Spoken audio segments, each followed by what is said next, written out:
All right, let's jump right in. If you're trying to get your head around artificial intelligence, there's one term you just can't ignore: machine learning. Seriously, it's the engine behind almost all the AI you bump into every single day. And just a quick heads up, everything we're about to cover in this explainer comes straight out of Chapter 3 of the Introduction to Artificial Intelligence tutorial by Virtualization Options LLC. So let's kick things off with a question I bet you've asked yourself before. How on earth does your email inbox know what's spam? I mean, is there some person sitting there frantically programming a giant list of bad words every morning? Probably not, right? You know, the funny thing is, the old way was kind of like that. Programmers would have to write these really specific, rigid rules like, hey, if an email has this exact phrase, then it's spam. But the problem? Spammers are clever. They just change their words and poof, the rules are totally useless. The new way, the machine learning way, is a complete game changer. Instead of feeding the computer a bunch of rules, we just show it tons and tons of examples of what spam looks like and what it doesn't look like, and we let it figure out the patterns all by itself. And that right there gets us to the core of what machine learning really is. It's basically a way for computers to learn from data, to find patterns on their own, instead of us having to explicitly program every single little thing. The source material uses this fantastic analogy. Think about how a little kid learns what a dog is. You don't hand them a dictionary definition, right? Nope. They just see a whole bunch of different dogs, big ones, small ones, fluffy ones, and eventually their brain just gets it. It figures out the dogness on its own. That's machine learning in a nutshell. Okay, so how does this whole thing actually work? Like, what's the secret sauce? Well, it's not so much a secret sauce as it is a recipe, a step-by-step process that's pretty much the blueprint for building most of the AI we use today. All right, so the whole thing really boils down to 5 main steps. Step 1, you got to collect the data, and we're talking a lot of data, thousands, sometimes millions of examples. Step 2 is prepping that data. You have to clean it up, get it organized, basically make it digestible for a computer. Then comes step 3, and this is kind of the magic part. You train the model. This is where you let the algorithm just go to town on the data and learn all those patterns. Step 4, you test and evaluate it. You throw some new, fresh data at it that it's never seen before to see how well it actually learned its lesson. And finally, step 5, you deploy it out into the real world, and you keep an eye on it, you monitor it to make sure it's still doing its job right. But here's something you absolutely have to remember about this whole process, especially that first step. There's this old saying in computer science, and it's garbage in, garbage out. And man, is that true for machine learning. The point is, you could have the most brilliant, most sophisticated algorithm in the world, but if you feed it junk data, well, you're going to get junk results. It's that simple. The quality of your data is everything. Full stop. Okay, so we've got the recipe down, but it turns out there isn't just one way to cook.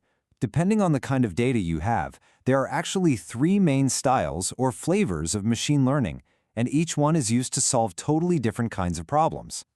First up, we've got the most common one of the bunch, and it's called supervised learning. And the name says it all, right? Supervised.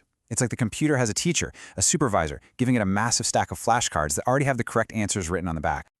And trust me, you see this stuff everywhere. Remember that spam filter we were talking about? Yep, that's supervised learning.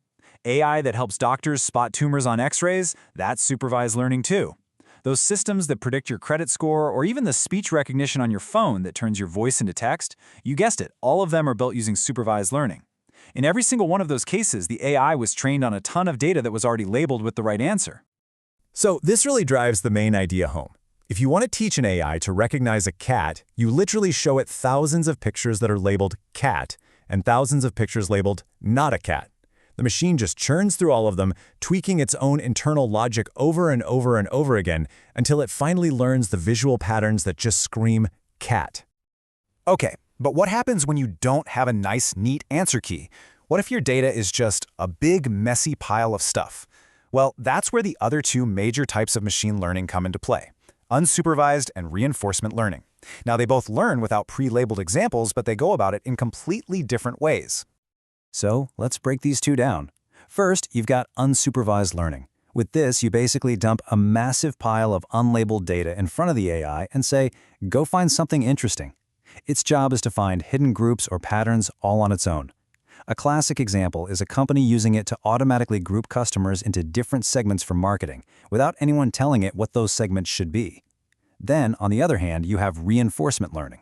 Now this is all about trial and error. It's like teaching a dog a new trick. The AI, which we call an agent, tries something, and if it gets closer to its goal, it gets a little reward, a treat. If it messes up, no reward. This is exactly how AI gets so good at playing complex games, or how a robot learns to walk around a room without bumping into everything. Okay, so let's zoom out. We've talked about the how, but what about the so what? Why does all this matter so much? Why is machine learning such a huge deal? Well, it really boils down to one incredible advantage and one really, really big limitation. The massive advantage, the superpower of machine learning, is its adaptability. Unlike a traditional computer program that's just stuck with the code it was written with, a machine learning model can actually get smarter over time. The more data it sees, the better it can get. But, and this is a huge but, that incredible strength is also its greatest weakness. The system's entire understanding of the world is built from its training data, which means it is completely, 100% dependent on that data. And this dependency leads to some really critical limitations that we have to be super aware of. For starters, a model is only ever as good as the data you train it on. Second, if that data has biases in it, and let's be honest, human-generated data often does, the AI will learn and even amplify those same biases. And finally, machine learning can get really confused. It can struggle when it runs into something totally new, a situation that's way outside of anything it saw in its training. And all of this leaves us with one last and maybe most important question to think about. At its core, machine learning is like a mirror. It learns from the digital footprints we all leave behind. Every choice we make, every word we type, every picture we post. So the really big question isn't just about the technology itself, it's about us. If these machines are learning from our data, what exactly are they learning about us?